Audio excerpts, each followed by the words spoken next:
Hello everyone, welcome to affairs with business. कैसे हैं आप सब?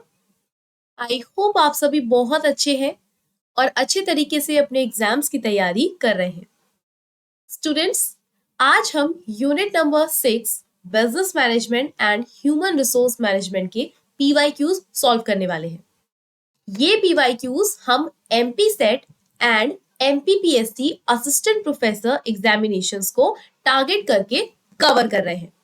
अभी तक हमने बिजनेस इकोनॉमिक्स के पीवाईक्यू सॉल्व करे हैं, इनकम टैक्स के पीवाईक्यू सॉल्व करे हैं और आज हम आपके सामने हाजिर हैं एक नई यूनिट के साथ। मेक श्योर कीजिए कि आपने पुराने लेक्चर्स देख लिए हैं।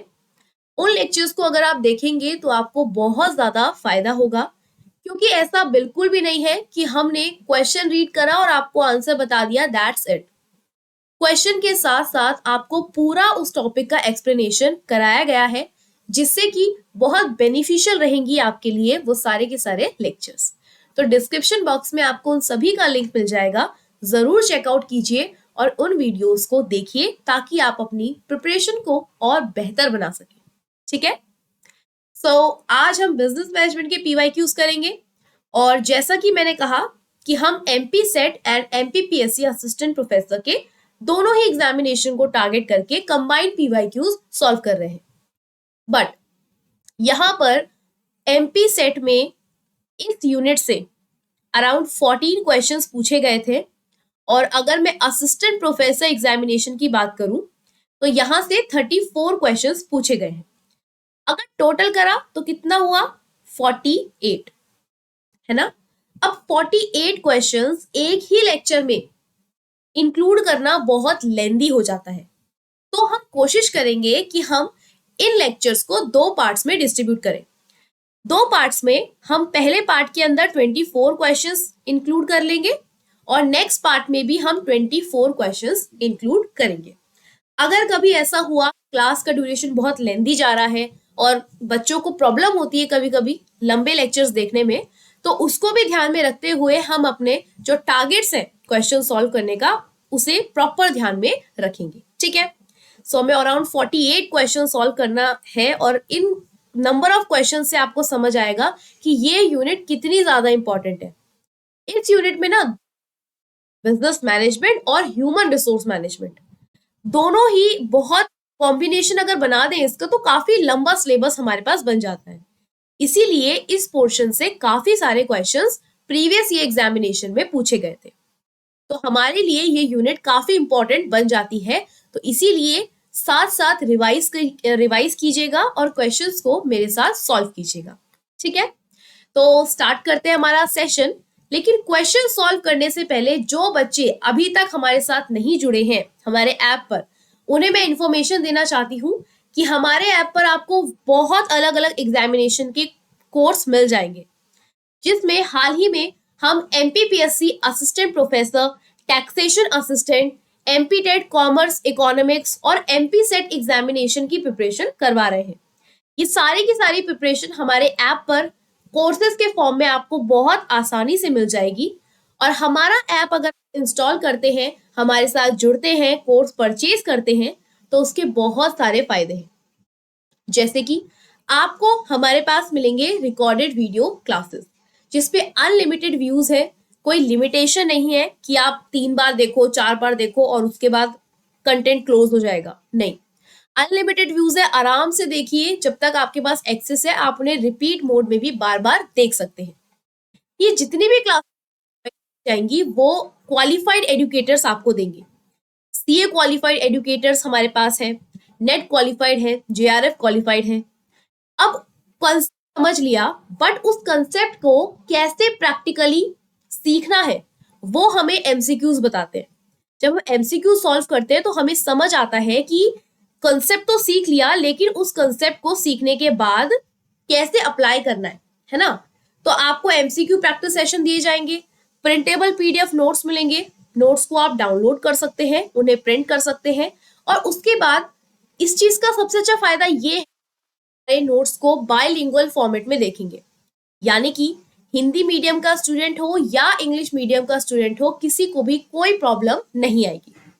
मॉक टेस्ट आपको हम प्रोवाइड करेंगे और जो मॉक टेस्ट होंगे उनसे आपकी प्रिपरेशन बहुत ज्यादा बेहतर हो पाती है, क्योंकि आप उनसे अपनी जो प्रिपरेशन स्ट्रैटेजी है या फिर आप कहेंगे कि परफॉर्मेंस इवैल्यूएशन है वो और बेहतर तरीके से हो पाता है।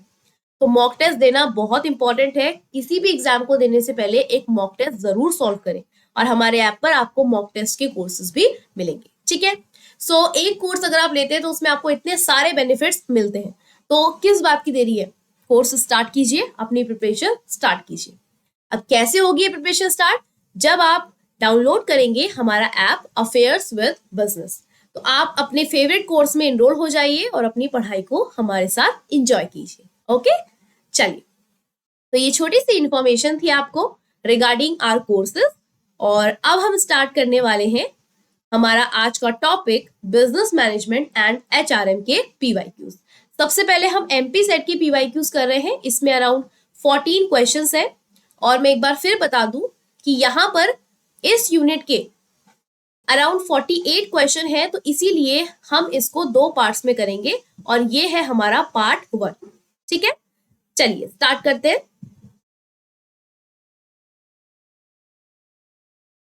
क्वेश्चन नंबर 1 से, who has developed the system approach of industrial relation. देखो, इंडस्ट्रियल रिलेशन आपका टॉपिक आता है, इसमें हम क्या पढ़ते हैं कि एक एम्प्लॉय और एम्प्लॉयर के बीच रिलेशंस कैसे हो। एम्प्लॉय चाहता है कि उसे अच्छे वेजेस मिले, अच्छा जॉब सिक्योरिटी मिले, है ना, और एम्प्लॉयर चाहता है कि उसका काम अच्छे तरीके से हो, प्रोडक्टिविटी बनी रहे, बेहतर तरीके से काम हो पाए। तो इन दोनों के बीच एक समझौता, एक रिलेशनशिप कहलाता है इंडस्ट्रियल रिलेशन। इसमें बहुत सारी अप्रोचेस हैं, जिसमें एक अप्रोच दे रखी है आपको सिस्टम्स अप्रोच। ये अप्रोच क्या है और ये अप्रोच किसने दी है, इसके बारे में पढ़ते हैं। औद्योगिक संबंध का सिस्टम दृष्टिकोण किसने विकसित किया है? कुछ ऑथर्स है, Gary S Becker, Michael J Jucius, John Dunlop and Edwin B Flippo. ठीक है, पहले हम इस थ्योरी के बारे में पढ़ते हैं। तो देखो, सिस्टम अप्रोच किसने दी थी? जेपी डनलॉप ने दी थी, हार्वर्ड यूनिवर्सिटी में थे 1958 में। ये कहते हैं that individuals are part of an ongoing but independent social system। कहता है कि जो इंडिविजुअल पर्सन है ना, वो पूरे के पूरे सोशल सिस्टम का एक बहुत ही इंडिपेंडेंट पार्ट है। ठीक है, यहां पर हम 3 एलिमेंट्स की बात करते हैं। एक होता है इनपुट, प्रोसेस, आउटपुट। इनपुट क्या होता है? जो भी आप रिसोर्सेज लगा रहे हैं, चाहे आप ह्यूमन रिसोर्स लगा रहे हैं, चाहे आप कैपिटल रिसोर्सेज लगा रहे हैं, जो भी आप रिसोर्सेज इनपुट कर रहे हैं, फिर आप उन्हें प्रोसेसिंग में डाल रहे हैं, उनसे कुछ कन्वर्ट कर रहे हैं और एक फाइनल रिजल्ट निकलकर सामने आता है।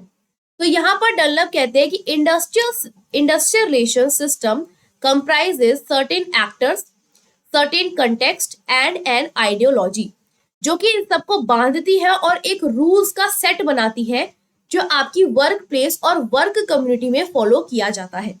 तो बेसिकली सिस्टम अप्रोच कहती है कि एक ऐसा सिस्टम जहां पर एक ऑर्गेनाइजेशन को चलाने के लिए आपको पूरा का पूरा रूल्स एंड रेगुलेशन को सेटअप करना पड़ता है, उसे हम कहते हैं कि ये हमारी सिस्टम अप्रोच है।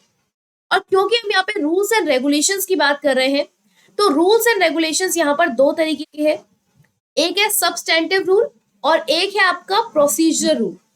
सबस्टेंटिव रूल कहता है कि हमें वो कंडीशंस को फाइंड आउट करनी है जिस कंडीशंस के वजह से एक पर्सन आपके पास जॉब कर रहा है, एक पर्सन आपके फील्ड में एम्प्लॉयड है, क्या ऐसे कारण है जिस वजह से वो जुड़ा हुआ है। तो उन रूल्स को हम कैसे बेहतर बना सकते हैं, उस बारे में ये बात करता है। दूसरे आते हैं आपके प्रोसीजर रूल्स।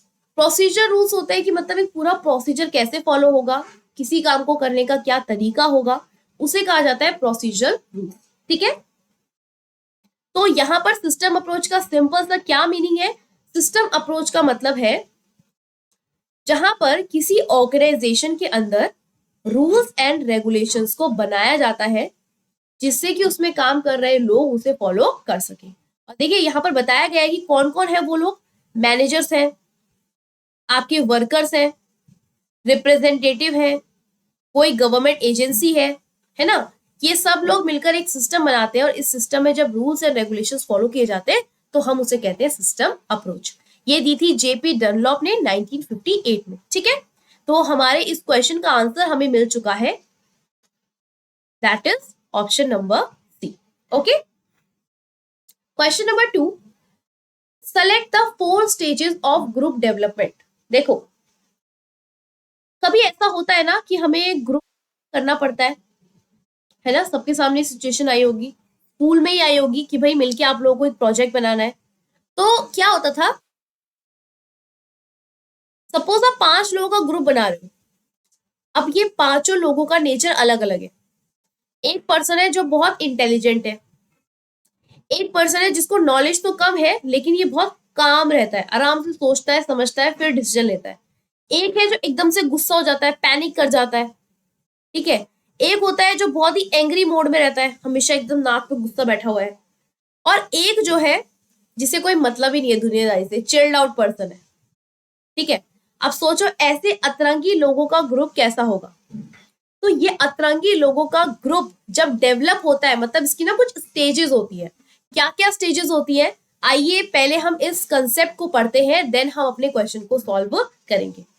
तो यहां पर देखो 5 स्टेजेस है, forming, storming, norming, performing and एडजर्निंग। Forming stage क्या होता है, जब आप अपने मेंबर्स को पहली बार मिलते हैं, थोड़ा स्ट्रेंज है, कौन है ये पर्सन हम नहीं जानते, बट धीरे धीरे आप उनके साथ फेमिलियर होने की कोशिश करते हैं। कुछ रूल सेट करते हैं कि भाई देखो मैं ऐसा हूं एंड मुझे ये पसंद नहीं है तो तुम ये मत करना, है ना। मतलब एक एक थोड़ा सा इंट्रोडक्शन टाइप कि हाँ आप कौन हो, क्या हो, ठीक है ये हो, ओके ठीक है। फॉर्मिंग, शुरुआत में क्या हो रहा है, देखो ये लोग हैंडशेक कर रहे हैं, इंट्रोडक्शन दे रहे हैं अपना। फिर स्टॉर्मिंग क्या होता है, जब एक दूसरे के साथ कम्युनिकेट करना शुरू करते हो, बात करते हो, आपका पॉइंट ऑफ व्यू सामने आता है कि आप कैसा सोचते हो, आप इंडिविजुअल कैसा सोचते हो, आप टीम मेंबर्स के साथ कैसा सोचते हो, है ना। तो यहाँ पर आता है आपका स्टॉर्मिंग, स्टॉर्म की तरह एकदम एक दूसरे से मतलब लड़ने झगड़ने को तैयार। फिर आता है नॉर्मिंग। नॉर्मिंग में क्या होता है, जब आप लोगों को ये फील होता है कि भाई हम टीम मेंबर्स हैं और अगर हम लोग मिलके काम नहीं करेंगे तो हम इस टास्क को अचीव नहीं कर पाएंगे। फिर परफॉर्मिंग, जब आप एक्चुअल में उस टास्क को परफॉर्म करते हैं, एक दूसरे की हेल्प से, एक दूसरे की मदद से, एक अच्छा एटमॉस्फेयर बनाकर, एक दूसरे पे भरोसा करके जब आप एक दूसरे के साथ काम करते हैं तो वो होता है परफॉर्मिंग। और फिर लास्ट होता है एडजॉर्निंग।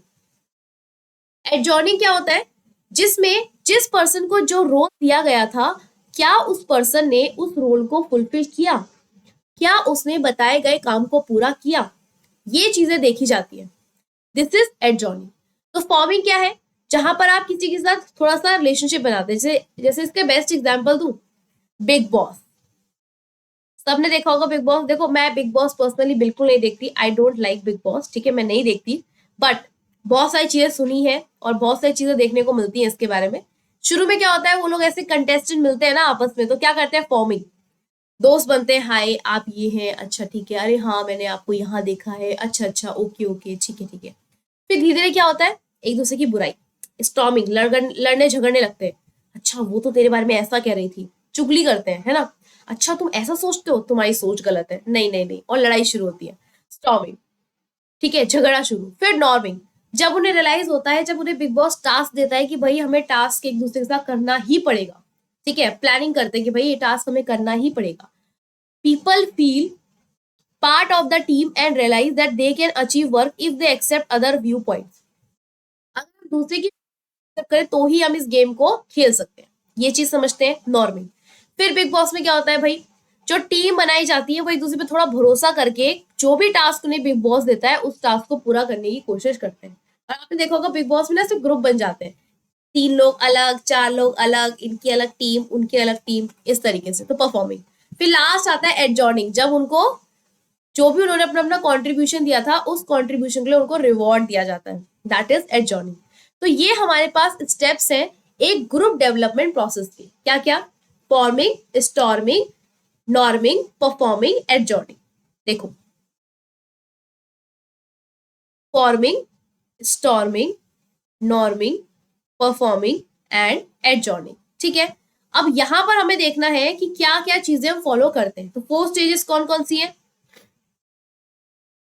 फॉर्मिंग, स्टॉर्मिंग, नॉर्मिंग और परफॉर्मिंग। ठीक है, एक और ऐड करना चाहूं तो क्या कर सकती हूँ, एडजॉर्निंग, है ना। तो 5 स्टेजेस हो गई। तो इनमें से 4 स्टेजेस हमें सेलेक्ट करनी है ग्रुप डेवलपमेंट की। तो फॉर्मिंग, स्टॉर्मिंग, नॉर्मिंग, परफॉर्मिंग। तो यानी कि 1 2 4 6। तो 1 2 4 6 यहां पर ऑप्शन डी हमारा करेक्ट आंसर होगा। यही चीज यहाँ पर हिंदी में दी है। निम्नलिखित में से समूह विकास के 4 चरणों का चयन करें। गठन, तूफान, चर्चा, नॉर्मिंग, चेतावनी, प्रदर्शन। ठीक है, इसमें सही उत्तर बताना है, तो वो मैंने आपको बता दिया, option number D. Next question, production manager is a part of. Production manager होता है वो किसका पार्ट होता है? आपको पता है हमारे पास 3 लेवल्स ऑफ मैनेजमेंट होते हैं। कौन कौन सा? Top level, middle level, low level.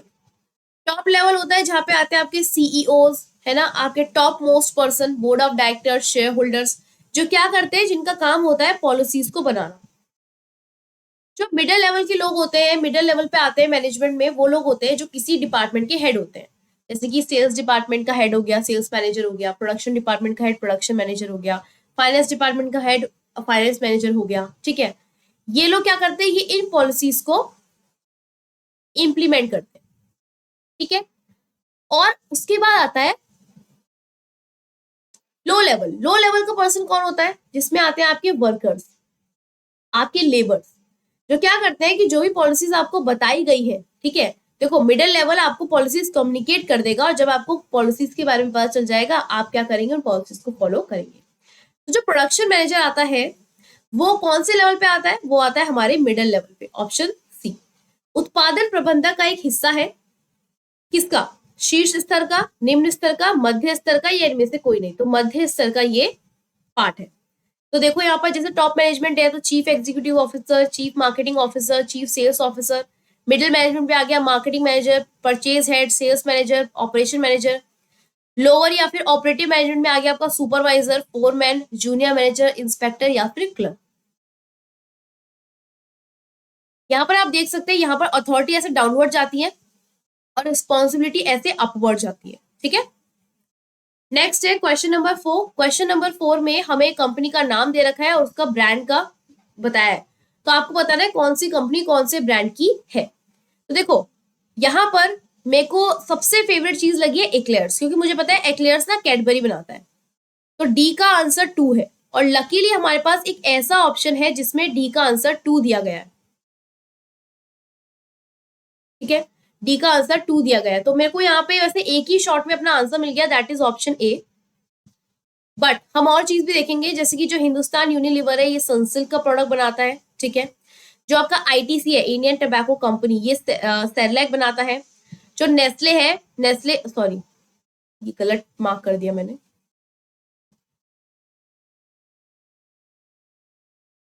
ITC जो है विवेल, और जो नेस्ले है वो आएगा सेरेलैक। छोटे बच्चों को खिलाते हैं ना, नेस्ले का प्रोडक्ट होता है वो। ठीक है, तो ये बहुत बेसिक सा क्वेश्चन था। जो छोटे छोटे इजी क्वेश्चन रहेंगे हम उन पर ज्यादा टाइम नहीं स्पेंड करेंगे। Okay, next question, which are the following are modern methods of performance appraisal. देखो जब आप अच्छा काम करते हो तो उस काम की आपको शाबाशी दी जाती है। अब वो शाबाशी देने के अलग अलग तरीके हैं। ठीक है, लेकिन उस परफॉर्मेंस को इवेल्युएट करने के भी अलग अलग तरीके हैं। जैसे कि यहाँ पे लिखा है 360 degree performance appraisal, graphic rating scale, management by objective, force distribution method, behaviourally anchored rating scale, bars जिसे कहते हैं। अब हमसे पूछा है कि मॉडर्न मेथड्स कौन से। एक तरफ आते हैं आपके मॉडर्न मेथड्स और एक तरफ आते हैं आपके ट्रेडिशनल मेथड्स। ठीक है, सो जैसे यहाँ पे सिलेबस में मतलब यहाँ पे मैंने मेंशन किया है, मॉडर्न मेथड्स है management by objectives, BARS, assessment centre, 360 degree, cost accounting method.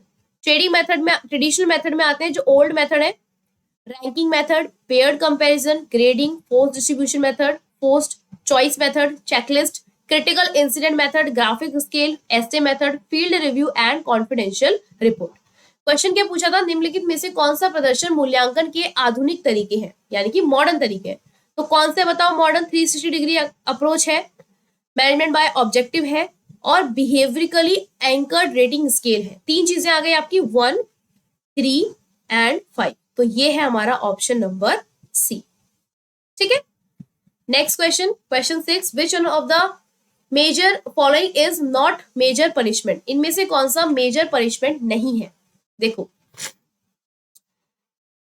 जब इसमें मतलब हमें कोई ना कोई नेगेटिव चीज नहीं देखनी है, मेजर पनिशमेंट नहीं है का मतलब हमें कुछ पॉजिटिव देखना है।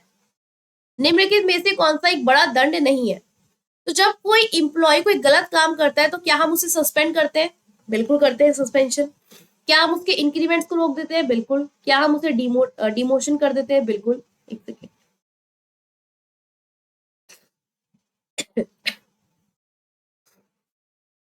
तो अगर अच्छा काम करते हैं तो प्रमोशन मिलता है, बुरा काम करते हैं तो डिमोशन मिलता है ना। तो इसमें ये तीनों की तीनों चीजें क्या है, ये पनिशमेंट है एक तरीके से। लेकिन जब किसी पर्सन का ट्रांसफर होता है तो वो उसकी पनिशमेंट नहीं होती, तो ये कोई मेजर पनिशमेंट नहीं है। इन तीनों चीजों में आपको कहीं की सेल्फ रिस्पेक्ट भी जाती है, लोगों के बीच आपकी रिस्पेक्ट खत्म होती है, लेकिन ट्रांसफर में ऐसा कुछ भी नहीं है। तो आप इसका आंसर टिक करिएगा ऑप्शन नंबर ए। ठीक है, नेक्स्ट क्वेश्चन 7 है, ग्राइकुनास नेम इज लिंक्ड विद। ग्राइकुना एक पर्सन थे जिन्होंने स्पैन ऑफ कंट्रोल का कंसेप्ट बताया था कि अगर हम किसी पर्सन की बात करते हैं जो कि बॉस है, तो उस बॉस के अंडर कितने लोग काम करने चाहिए, ये हम एक मेथड से फाइंड आउट करते हैं। और यहाँ पर एक पर्सन थे ग्राइकुना जिन्होंने इस कंसेप्ट को दिया। तो स्पैन ऑफ कंट्रोल इसका आंसर है, बट इसके बारे में पढ़ते हैं हम। स्पैन ऑफ कंट्रोल का मतलब क्या होता है कि एक पर्सन को रिपोर्ट करने के लिए कितने पर्सन एलिजिबल है।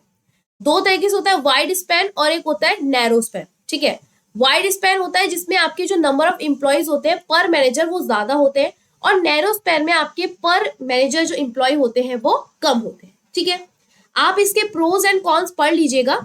ये वाइड स्पैन के प्रोज एंड कॉन्स है और ये नैरो के प्रोज एंड कॉन्स है। मुझे आपको यहाँ पर ये कंसेप्ट बताना है। देखो, अगर तो डायरेक्ट रिलेशनशिप है, 1-to-1 रिलेशनशिप है, तो फॉर्मूला लगाएंगे आप एन। ठीक है, सपोज आपके पास 2 इंप्लॉय है तो रिलेशनशिप भी 2 बनेंगे। अगर 3 सबऑर्डिनेट है तो 3 रिलेशनशिप बनेंगे। क्रॉस रिलेशनशिप है, यहां पर ज्यादा रिलेशनशिप बनेंगे तो उसके लिए फॉर्मूला लगता है n(n-1). अगर 2 इंप्लॉय है तो 2, 2-1 यानी कि 1, तो कितना आएगा 2। ग्रुप रिलेशनशिप है, पूरा का पूरा ग्रुप है, उसके लिए ये वाला फॉर्मूला लगता है। और अगर टोटल नंबर ऑफ रिलेशनशिप निकालना है तो उसके लिए ये फॉर्मूला लगता है। ये एग्जाम में वैसे कभी पूछा नहीं गया है, बट फिर भी मैं आपको बोलूंगी कि आपने इसके फॉर्मूला जरूर एक बार पढ़ लेना अच्छे से, क्योंकि हो सकता है अगर ग्राइकुना से क्वेश्चन पूछा है तो नेक्स्ट टाइम पे वो रिलेशनशिप से क्वेश्चन पूछ ले, और फॉर्मूला अगर आपको नहीं पता चले तो फिर दिक्कत हो जाएगी और आप उस क्वेश्चन को मिस कर जाएंगे। तो एक बार इस फॉर्मूलाज को एक बार जरूर पढ़ लेना ताकि आपका कोई मार्क्स यहां से लूज ना हो। ठीक है, चलिए next question, human resource management includes. Human resource management में क्या आता है? मानव संसाधन प्रबंधन में शामिल है क्या? इंप्लॉयज ग्रीवेंसेस, कर्मचारी कहते हैं जो उनके बीच में झगड़े हो रहे हैं, क्या उनके बारे में डिस्कशन करना एचआरएम का काम है? बिल्कुल। ऑर्गेनाइजेशन क्लाइमेट, ऑर्गेनाइजेशन में कैसा वातावरण है, कैसा मतलब टेम्परेचर नहीं बट कैसी वाइब्स है, कहते हैं ना अच्छी वाइब्स है, पॉजिटिव है, नेगेटिव है, वो चेक करना। जॉब इंसेंटिव्स आप दे रहे हैं सही से या नहीं दे रहे हैं, रिक्रूटमेंट करना, सिलेक्शन करना, क्या इनमें से कौन कौन सी चीजें हैं जो ह्यूमन रिसोर्स मैनेजमेंट में इंक्लूडेड है। तो अगर आप इस क्वेश्चन को ढंग से देखेंगे तो इसमें सारी की सारी चीजें आपकी ह्यूमन रिसोर्स मैनेजमेंट के अंदर आती है, चाहे इंप्लॉइज ग्रीवेंसेस हो, ठीक है, रिक्रूटमेंट हो, सिलेक्शन हो, सारी की सारी चीजें आती है। तो इसका आंसर बनेगा ऑप्शन नंबर डी। ठीक है, next question, management by objective program usually involves the following steps. जब हम एमबीओ की बात करते हैं, मैनेजमेंट बाय ऑब्जेक्टिव का मतलब होता है जब मैनेजमेंट के ऑब्जेक्टिव्स और इंप्लॉइज के ऑब्जेक्टिव्स मीट करते हैं, ऐसे ऑब्जेक्टिव्स को सेट करना जो मैनेजमेंट और इंप्लॉय दोनों को खुश रखे। तो सबसे पहले इसमें हम क्या करते हैं, सबसे पहले हम अपने ऑर्गेनाइजेशन के गोल को स्टैब्लिश करते हैं कि भाई मेरा ऑर्गेनाइजेशन का गोल क्या होगा। फिर हम उसके बाद हर एक इंडिविजुअल पर्सन के ऑब्जेक्टिव्स को देखते हैं। फिर हम उसके बाद नेगोशिएट करते हैं कि भाई हाँ आप ये कह रहे हैं लेकिन हम तो ऐसा चाहते हैं, तो नेगोशिएट करना या फिर उस बात पे एग्री करना। ओके, फिर आप क्या करते हैं, फिर आप कोई ना कोई एक्शन लेते हैं या उसके लिए प्लान करते हैं, और देन आप अपनी परफॉर्मेंस को रिव्यू करते हैं। तो ये आपके स्टेप्स होते हैं मैनेजमेंट बाय ऑब्जेक्टिव्स के। अब आपको देखना है, जैसे ऑर्गेनाइजेशन गोल है तो ये है 2, तो पहले आएगा 2, फिर आएगा 1, फिर 3, फिर 5 और 4, 2 1 3 5 4, तो ये है आपका ऑप्शन नंबर बी। यहाँ पे मैंने इमेज भी ऐड करी है, देखो कैसे स्टार्ट करेंगे। पहले ऑर्गेनाइजेशन के ऑब्जेक्टिव देखेंगे, फिर इंप्लॉइज की देखेंगे, उससे मॉनिटर करेंगे, परफॉर्मेंस को इवेल्युएट करेंगे एंड देन उसका परफॉर्मेंस रिवॉर्ड करेंगे। ठीक है, यही चीज हिंदी में है कि एमबीओ कार्यक्रम में आमतौर पर निम्नलिखित चरण शामिल है। कौन कौन से? इकाई के उद्देश्यों की स्थापना, संगठनात्मक लक्ष्यों की स्थापना, बातचीत करना या सहमत होना, प्रदर्शन की समीक्षा, कार्य योजनाएं बनाना। ये प्रोसेस है और प्रोसेस को बताया यहाँ पर गया है। इसका आंसर है option number B. Next, merit rating is known as. Merit rating को क्या कहा जाता है? मेरिट रेटिंग का मतलब होता है जिसमें कुछ पॉइंट्स के बेस पर, मतलब कुछ क्वालिटीज के बेस पर आपको पॉइंट्स दिए जाते हैं, रेट किया जाता है आपको, है ना। तो जो पॉइंट मेरिट रेटिंग है बच्चों, इसे अलग अलग नाम से जाना जाता है, जैसे कि एम्प्लॉय रेटिंग, ठीक है, employee appraisal, staff reporting, job rating, ये सब अलग अलग नाम है इसके। परफॉर्मेंस अप्रेजल, ये कुछ अलग अलग नाम है। तो इनमें से कौन सा नाम है जो ऑप्शन में दिख रहा है आपको? मेरिट रेटिंग के रूप में, मेरिट रेटिंग के रूप में नहीं माना जाता। अच्छा सॉरी, नहीं पूछा यहाँ पे, एक सेकेंड। इसमें इसका आंसर शायद डी होगा आई गेस। एक सेकेंड रुकिएगा प्लीज। हाँ, ओके, यहाँ पर कुछ कंफ्यूजन थी। हमारा आंसर सही है, सी हमारा आंसर होगा। जॉब रेटिंग मेरिट रेटिंग को नहीं कहा जाता, ठीक है। तो यहाँ पर आप एफिशिएंसी रेटिंग कहेंगे, सर्विस रेटिंग कहेंगे, एक्सपीरियंस रेटिंग कहेंगे, लेकिन आपका आंसर यहाँ पर सी होगा कि merit rating is not known as job rating. यहाँ पर मेरिट रेटिंग को आप इंप्लॉय रेटिंग कह सकते हैं, इंप्लॉय अप्रेजल कह सकते हैं, ठीक है, स्टाफ रिपोर्टिंग कह सकते हैं, परफॉर्मेंस अप्रेजल कह सकते हैं, but job rating merit rating नहीं माना जाता। तो ऑप्शन सी इसका करेक्ट आंसर है। Question 11, everything that goes to increase the importance of subordinates role is decentralization। कह रहा है कि जो भी चीज एक सब ऑर्डिनेट के रोल को इंपॉर्टेंस देती है उसे कहा जाता है डिसेंट्रलाइजेशन।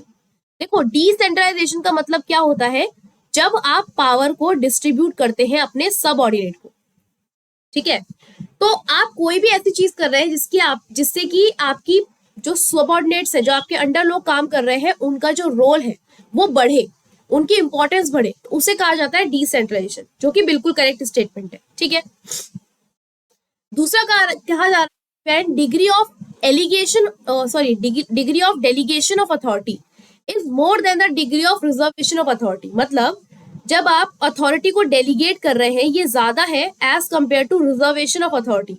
मतलब सारी पावर मेरे पास रहे या मैं अपनी सारी पावर दूसरों को डिस्ट्रीब्यूट कर दूं, तो जो मैंने पावर डिस्ट्रीब्यूट करी है वो ज्यादा है बजाय मैंने अपनी पावर को स्टोर करके रखा। क्या ये डिसेंट्रलाइजेशन है? बिल्कुल ये डिसेंट्रलाइजेशन है। तो दोनों ही स्टेटमेंट यहाँ पे करेक्ट है। और यहाँ पर रीजनिंग भी आप कह सकते हैं कि जितना डिसेंट्रलाइजेशन का मतलब क्या है कि जितना आप सबऑर्डिनेट के रोल को बढ़ाने की कोशिश करते हैं, क्योंकि डिग्री ऑफ डेलीगेशन ज्यादा है as compare to degree of reservation. तो यहाँ पर आपका करेक्ट स्टेटमेंट है ऑप्शन ए। दोनों स्टेटमेंट ट्रू है, एक्सप्लेनेशन भी करेक्ट है। तो अधीनस्थ की भूमिका के महत्व को बढ़ाने के लिए जो कुछ भी किया जाता है वह विकेंद्रीकरण है। जब प्राधिकरण के प्रत्यायोजन की डिग्री प्राधिकरण के आरक्षण की डिग्री से अधिक है तो यह विकेंद्रीकरण का मामला है। दोनों करेक्ट है, option A is your correct answer. Next है question 12, the managerial function of staffing is most closely related to.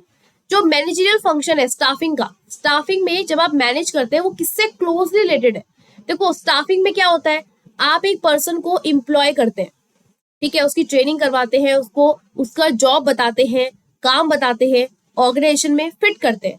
तो स्टाफिंग का जो फंक्शन है ये ऑर्गेनाइजिंग से बहुत ज्यादा कनेक्टेड है। स्टाफिंग का प्रबंधकीय कार्य आयोजन से सबसे अधिक निकटता से संबंधित है। तो इसका आंसर ना ही कंट्रोलिंग है, ना ही लीडिंग है, ना ही मार्केटिंग है, इसका आंसर है option D, that is organising. ठीक है, next question, in line and staff organisation staff perform the function of, देखो ये आपने पढ़ा होगा लाइन एंड स्टाफ फंक्शन, ये टाइप के ऑर्गेनाइजेशन में आता है।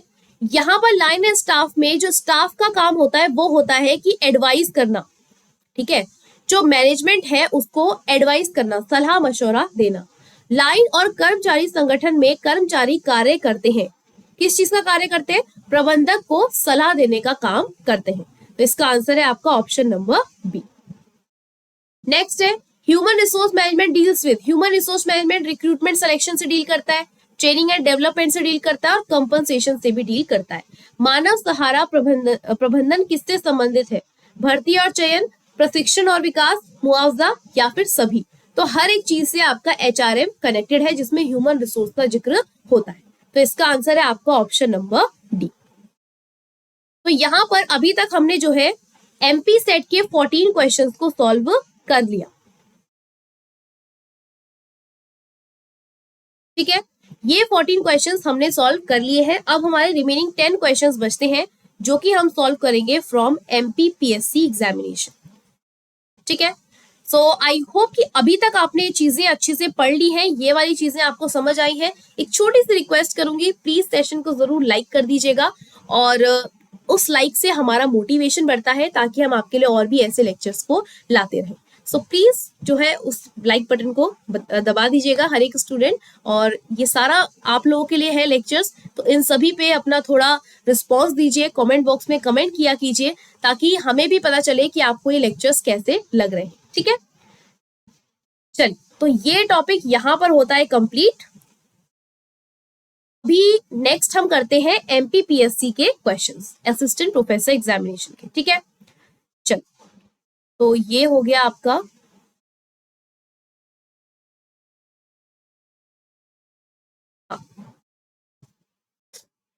तो यहां पर आपका दूसरा एग्जामिनेशन के क्वेश्चन शुरू होते हैं।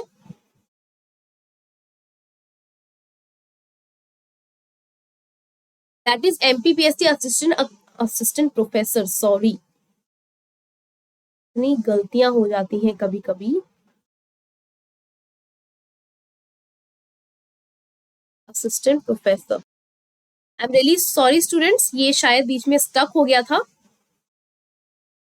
एक सेकेंड रुकेगा, रियली सॉरी, बीच में शायद लेक्चर स्टक हो गया था। तो मैं आपसे बस ये कह रही थी कि अब हम एमपीपीएससी असिस्टेंट प्रोफेसर के पीवाईक्यू सॉल्व करेंगे, बिजनेस मैनेजमेंट एचआरएम के। अभी तक हम एमपी सेट के 14 क्वेश्चन सॉल्व कर चुके हैं और इस पोर्शन में आपके अराउंड 34 क्वेश्चंस हैं। तो इसमें से हम थोड़े से क्वेश्चंस अभी सॉल्व कर लेंगे और रिमेनिंग क्वेश्चंस को हम सेकेंड पार्ट में सॉल्व करेंगे। ठीक है, सॉरी अगर बीच में लेक्चर स्टक हो गया था, आई होप कोई इशू नहीं रहा है।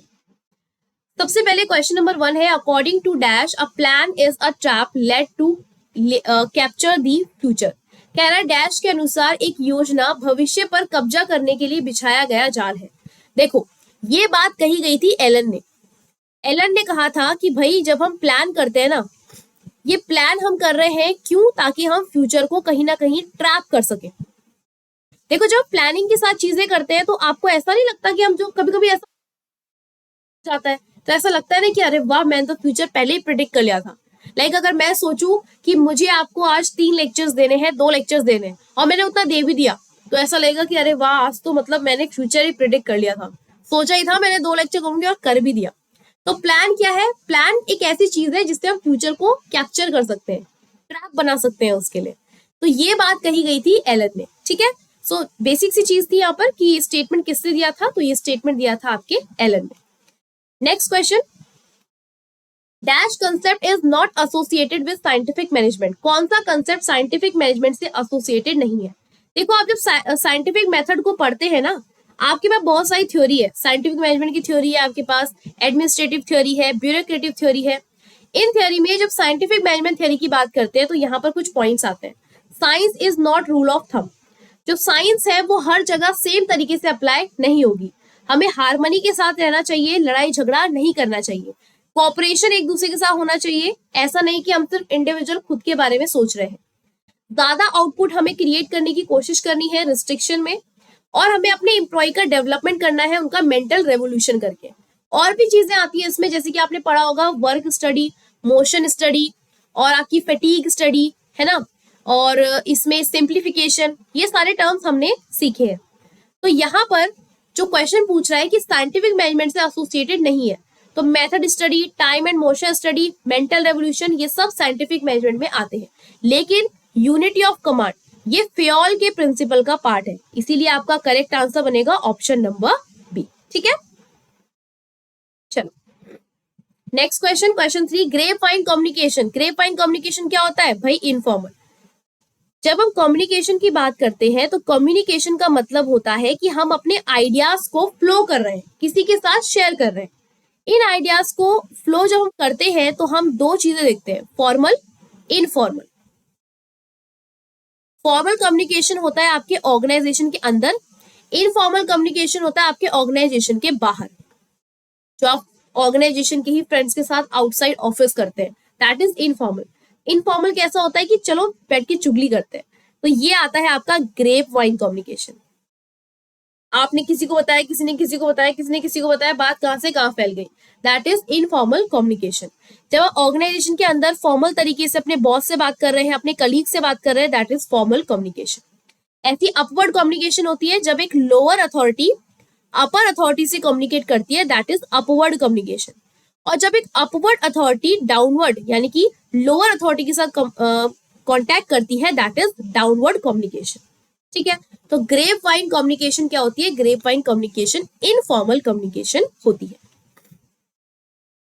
Next question, question 4, which one of the following is not a technique of classroom training. अगर आप क्लासरूम में ट्रेनिंग दे रहे हैं कि कैसे आपको बिहेव करना है, तो क्या इसका पार्ट नहीं है? देखो, लेक्चर देना एक क्लासरूम ट्रेनिंग का पार्ट है, ग्रुप डिस्कशन क्लासरूम ट्रेनिंग का पार्ट है, केस स्टडी करना क्लासरूम ट्रेनिंग का पार्ट है, बट रियल टाइम एक्सपीरियंस, उस सिचुएशन में जाकर रियलिटी में फील्ड वर्क करना, ये क्लासरूम के अंदर नहीं होगा, ये फील्ड वर्क होगा, है ना। तो निम्नलिखित में से कौन सा वर्ग कक्ष प्रशिक्षण की तकनीक नहीं है? पढ़ना, समूह चर्चा, केस स्टडी, वास्तविक समय का अनुभव। तो इसका आंसर है आपका ऑप्शन नंबर डी। अब देखो, ये कुछ मेथड्स है, on the job training, of the job training. On the job training में करते हैं आप job instruction training, apprenticeship, job rotation, coaching, under study, mentoring. यानी कि जब आप इसे कर रहे हैं तो आपके सामने कोई पर्सन ऐसे खड़ा है और अपने सामने करवा रहा है। ऑफ द जॉब ट्रेनिंग में क्या है? लेक्चर्स होते हैं, साइमुलेशंस होते हैं, केस स्टडी होती है, रोल प्ले है, इन बास्केट एक्सरसाइज होती है, कॉन्फ्रेंसेस है, सेमिनार है, ग्रुप डिस्कशन है, सेंसिटिव ट्रेनिंग है और सिंडिकेट्स है। तो ये सारे के सारे आपके of the job training methods होते हैं। तो यहाँ पर जो क्वेश्चन पूछा गया था उसके अकॉर्डिंग आपका आंसर बनेगा रियल टाइम एक्सपीरियंस। ठीक है, नेक्स्ट है फ्री रेन लीडरशिप। देखो, लीडरशिप जब आप पढ़ते हैं तो लीडरशिप का मतलब क्या होता है? किसी को इतना सक्षम बनाना कि वो अपना डिसीजन खुद ले सके। ठीक है, सक्षम बनाना कि वो अपना डिसीजन खुद ले सके, आप बस उसे रास्ता दिखाए और उस रास्ते पे वो चले। तो इसमें आपने देखा होगा डेमोक्रेटिक लीडरशिप होती है कि अपने अकॉर्डिंग आपको जो करना है करो। एक फ्री डेमोक्रेटिक में फिर भी क्या होता है, आपको फ्रीडम दी जाती है, आपका ओपिनियन लिया जाता है। फ्री रेन में क्या होता है, बिल्कुल अपनी तरह से करो, जो करना है जो मर्जी करो, हमें कोई मतलब नहीं है। एक होती है ऑटोक्रेटिक, जहाँ पे सारी पावर लीडर के हाथ में होती है और लीडर कहता है कि भाई जो डिसीजन लूंगा मैं ही लूंगा, आप कोई डिसीजन नहीं ले सकते। तो इस तरीके की हम लीडरशिप को कहते हैं ऑटोक्रेटिक लीडरशिप। तो जब बात कर रहा है फ्री रेन लीडरशिप की, जहां पर आपको पूरी की पूरी अथॉरिटी को आराम से दिया गया है कि आप क्या करो, आराम से जो भी टास्क आपको करना है अपनी इच्छा से आप कर सकते हैं। तो फ्री रेन लीडरशिप का मतलब है क्या? सेंट्रलाइज पावर, अपनी सारी पावर अपने हाथ रखना, यानी कि ये तो हो गया ऑटोक्रेटिक। स्ट्रिंग्ड रिस्पॉन्सिबिलिटी, ये भी ऑटोक्रेटिक की बात कर रहा है कि सारी की सारी रिस्पॉन्सिबिलिटियों को अपने पास रखना। कंप्लीट डेलीगेशन ऑफ अथॉरिटी, आपने अथॉरिटी डेलीगेट कर दी, ये फ्री रेन का पार्ट है। लेस कॉम्पिटेंट सबॉर्डिनेट्स को बताया कि भाई तुम तो इतने कॉम्पिटेंट नहीं हो, गलत बात, ऐसे नहीं कर सकते, है ना। तो इसका आंसर है आपका ऑप्शन नंबर सी। ये देखिए, ये आपको एक चार्ट दिया गया है। ऑटोक्रेटिक क्या होता है? Boss centred. फ्री रेन क्या होता है? सबऑर्डिनेट सेंटर, जो सबऑर्डिनेट के बारे में सोचता है। ठीक है, हाँ, सबऑर्डिनेट के बारे में सोचता है। तो इसका आंसर था आपका ऑप्शन नंबर सी। और यहाँ पर दिया गया है कि जो बॉस सेंटर्ड होता है सारे टास्क खुद मैनेज करता है, सारे डिसीजन खुद से लेता है, सब काम खुद से करता है, लेकिन यहाँ पर फ्रीडम ज्यादा होती है जब आप फ्री रेन लीडरशिप को स्टडी करते हैं। नेक्स्ट है question 6, concurrent control occurs when an activity is. Concurrent control का मतलब है देखो करंट, कॉन्करेंट यानी कि ये चीज अभी भी चल रही है, तो जब कोई चलती हुई एक्टिविटी को आप कंट्रोल करने की कोशिश करते हैं उसे कहा जाता है कॉन्करेंट कंट्रोल। अब कॉन्करेंट कंट्रोल कब किया जाता है? जब आपकी कोई एक्टिविटी चल रही है, कोई एक्टिविटी हो गई है तो क्या कंट्रोल करेंगे, कोई एक्टिविटी आपने सिर्फ प्लान करी है तो आप क्या कंट्रोल करेंगे, बट अगर आप उस काम को कर रहे हैं और कोई अचानक से दूसरी सिचुएशन आ गई तब आप अपने डिसीजन को कहीं ना कहीं चेंज कर सकते हैं, उस पर कुछ ना कुछ एक्टिविटी ले सकते हैं, कुछ डिसीजन ले सकते हैं, दैट इज कॉन्करेंट कंट्रोल। इसका आंसर है ऑप्शन नंबर सी। पढ़ते हैं इसके बारे में। Concurrent controls used while the work activity is taking place. जब काम हो रहा है उस समय आप कॉन्करेंट कंट्रोल्स को करते हैं। Monitor operations to ensure work is done according to plan. Can reduce waste in unacceptable finished products और सर्विसेज। ये वेस्टेज को कम करता है, टाइम टू टाइम आपकी एक्टिविटीज को ऑपरेट करता है ताकि आप जो प्लानिंग के अकॉर्डिंग चीजें कर रहे हैं उसे आप चेक कर सकें। एग्जाम्पल दिया गया है जैसे कि concurrent control at McDonald's, supervisors train to take action when something is done right और व्हेन प्रॉब्लम अकर्स। जो सुपरवाइजर होते हैं उन्हें इस चीज की ट्रेनिंग दी जाती है कि अगर कुछ भी गड़बड़ होगी तो आपको कैसे उसे मैनेज करना है। ठीक है, नेक्स्ट क्वेश्चन है, which of the following is not an ethical conduct for professional manager. निम्नलिखित में से कौन सा पेशेवर प्रबंधक के लिए एक नैतिक आचरण नहीं है? एक प्रोफेशनल मैनेजर के लिए इनमें से कौन सी चीज एथिकल नहीं है? तो किसी को सुनना और उससे सीखना, क्या ये एथिकल है? बिल्कुल ये एथिकल है। नॉन पार्टिसिपेटिव डिसीजन मेकिंग, ऐसा फैसला लेना जिसमें किसी दूसरे की कोई राय नहीं हो, क्या ये एथिकल है? नो, ये एथिकल नहीं है। सीनियर्स की रिस्पेक्ट करना एथिकल है? बिल्कुल एथिकल है। Maintain the reputation of organisation, organisation की रेपुटेशन को मेंटेन करना, क्या ये एथिकल है? बिल्कुल एथिकल है। तो यहाँ पर ऑप्शन बी आपका एथिकल नहीं है, जहां पर आप किसी दूसरे पर्सन की डिसीजन मेकिंग में कोई सलाह मशवरा नहीं कर रहे हैं। ठीक है, question 8, किर्कपैट्रिक्स 4 level evaluation model includes the following. Kirkpatrick का 4 लेवल इवैल्यूएशन मॉडल है, उसमें क्या इंक्लूड होता है? देखो इसमें 4 चीजें आती हैं। पहला आता है रिएक्शन, कलर चेंज करते हैं। पहला आता है आपका रिएक्शन। रिएक्शन का मतलब है कि पार्टिसिपेंट जो है ट्रेनिंग के बारे में कैसा फील करते हैं, कैसा रिएक्शन वो देंगे। लर्निंग, जो पार्टिसिपेंट है वो अपने नॉलेज को, अपनी स्किल्स को कैसे बेहतर बना रहे हैं। बिहेवियर, कि जो पार्टिसिपेंट्स हैं वो कितने लेवल तक इस चेंज को एक्सेप्ट करने को तैयार है। और लेवल 4 होता है कि इस ट्रेनिंग से ऑर्गेनाइजेशन को क्या बेनिफिट्स मिल रहा है। अगर एक ऑर्गेनाइजेशन कुछ ट्रेनिंग करा रहा है अपने एम्प्लॉय को तो उससे क्या बेनिफिट, क्या रिजल्ट हम लोगों को मिल रहे हैं। तो 4 टर्म्स इसके अंदर आते हैं, reactions, learning, behaviour and result. ठीक है, तो यहाँ पर देखो नॉलेज कहीं पर नहीं पढ़ा हमने, डेवलपमेंट नहीं पढ़ा, सेटिस्फेक्शन नहीं पढ़ा, हमने क्या पढ़ा? लर्निंग। तो हमारा आंसर है बच्चों option number D. Okay, next, while recruiting employer promotes brand image of organisation which is called. जब आप किसी को रिक्रूट करते हैं तो जो आपका बॉस है वो ब्रांड इमेज को प्रमोट कर रहा है ऑर्गेनाइजेशन की, मतलब ऑर्गेनाइजेशन की तारीफ कर रहा है कि भाई कितना अच्छा ऑर्गेनाइजेशन है, कितना अच्छा काम करने को आपको यहाँ पर मिलेगा, ये ऑर्गेनाइजेशन में आप बहुत कुछ सीखेंगे। तो ये सारी की सारी चीजें आपको बताई जाती हैं, तो इसे कहा जाता है क्या?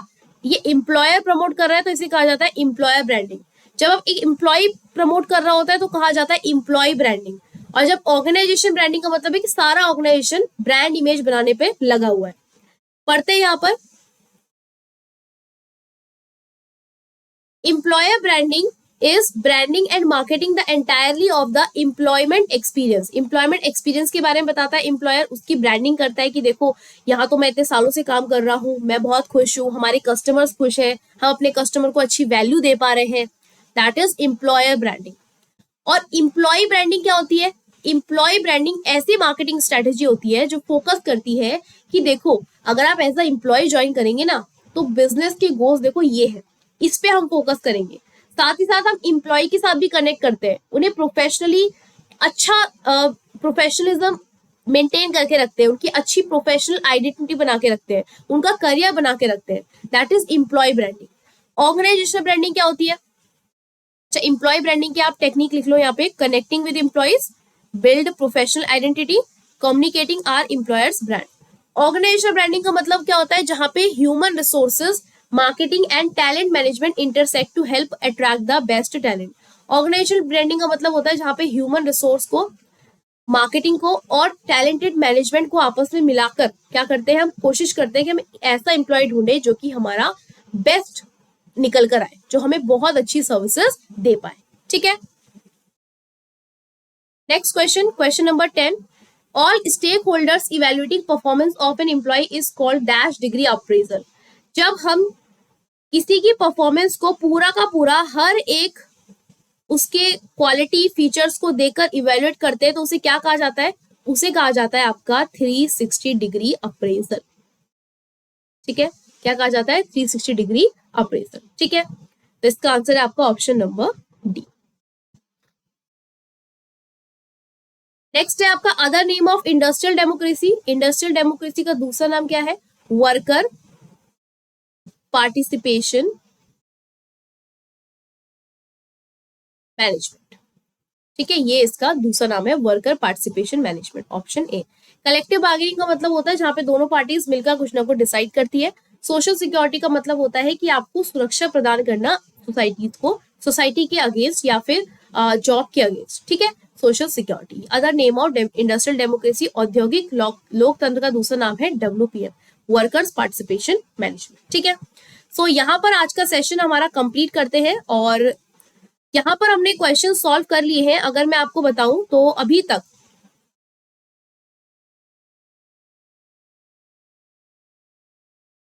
जैसे कि मैं आपको बता रही थी